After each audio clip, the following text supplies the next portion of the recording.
भीमपुर गांव में मोहन नाम का एक हलवाई रहता था। वो खूब बढ़िया और स्वादिष्ट मिठाइयाँ बनाने के लिए जाना जाता था। इसी वजह से उसकी दुकान पूरे गांव में मशहूर थी। पूरा गांव उसी की दुकान से मिठाई खरीदता था।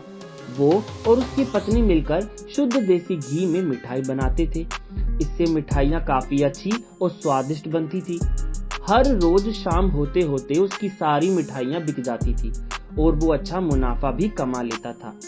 मिठाइयों से जैसे ही आमदनी बढ़ने लगी, मोहन के मन में और पैसे कमाने का लालच आने लग गया। अपने इसी लालच के चलते उसे एक तरकीब सूझी। वो शहर गया और वहां से एक दो चुंबक के टुकड़े लेकर आ गया। उस टुकड़े को उसने अपने तराजू के नीचे लगा दिया। इसके बाद एक नया ग्राहक आया जिसने मोहन के पास से 1 किलो जलेबी खरीदी। इस बार तराजू में चुंबक लगाने की वजह से मोहन को अधिक मुनाफा हुआ।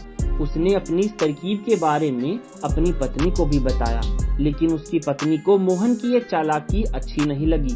उसने मोहन को समझाया कि उसे अपने ग्राहकों के साथ इस तरह की धोखेबाजी नहीं करनी चाहिए, लेकिन मोहन ने अपनी पत्नी की बात बिल्कुल नहीं सुनी। वो हर रोज तराजू के नीचे चुंबक लगाकर अपने ग्राहकों को धोखा देने लगा।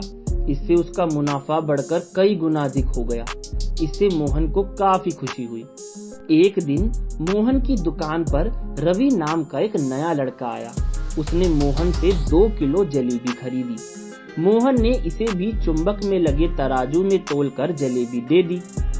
रवि ने जैसे ही जलेबी उठाई, उसे लगा कि जलेबी का वजन तो 2 किलो से कम है। उसने अपना शक दूर करने के लिए मोहन से दोबारा से जलेबी को तोलने के लिए कहा।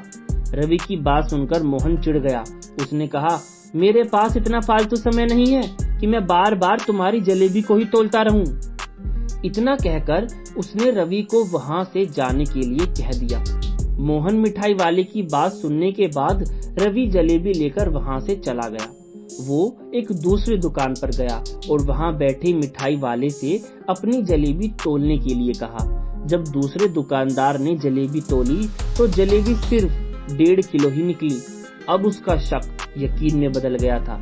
उसे पता चल गया था कि मोहन मिठाई वाले के तराजू में कुछ गड़बड़ है। अब उसने तराजू की गड़बड़ को सबके सामने लाने के लिए खुद एक तराजू खरीद लिया और उसे ले जाकर मोहन मिठाई वाले के दुकान के पास ही रख दिया। फिर रवि ने अपने सभी गांव के लोगों को वहां पर इकट्ठा करने में लग गया। जैसे ही लोगों की थोड़ी भीड़ बढ़ने लगी, उसने गांव के लोगों को कहा कि आज मैं आप सभी लोगों को एक जादू दिखाऊंगा। ये जादू देखने के लिए बस आप लोगों को मोहन मिठाई वाले से खरीदा गया सामान एक बार इस तराजू में तोलना होगा। तब आप लोग देखेंगे कि कैसे मोहन मिठाई वाले के तराजू में तोली गई मिठाइयाँ इस दूसरे तराजू में अपने आप ही कम हो जाती हैं।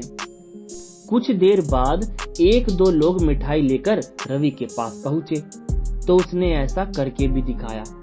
इसके बाद मोहन की दुकान से जिसने भी मिठाई खरीदी, सभी ने रवि के तराजू में तोलकर देखा तो सबकी मिठाइयाँ 250 ग्राम से लेकर आधा किलो तक कम निकली।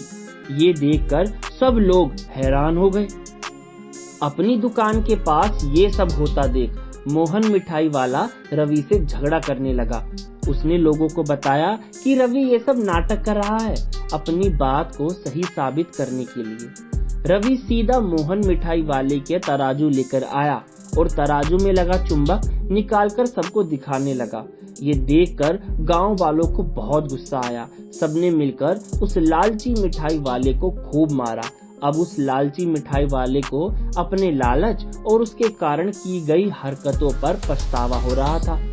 उसने अपने गांव के सभी लोगों से माफी मांगी और वादा भी किया कि भविष्य में ऐसी कोई भी जालसी नहीं करेगा। मोहन की इस धोखेबाजी से पूरा गांव नाराज था, इसलिए लोगों ने उसकी दुकान में आना जाना काफी कम कर दिया था। इधर मोहन के पास पछताने के अलावा और कुछ नहीं बचा, क्योंकि वो पूरे गांव वालों का भरोसा खो चुका था।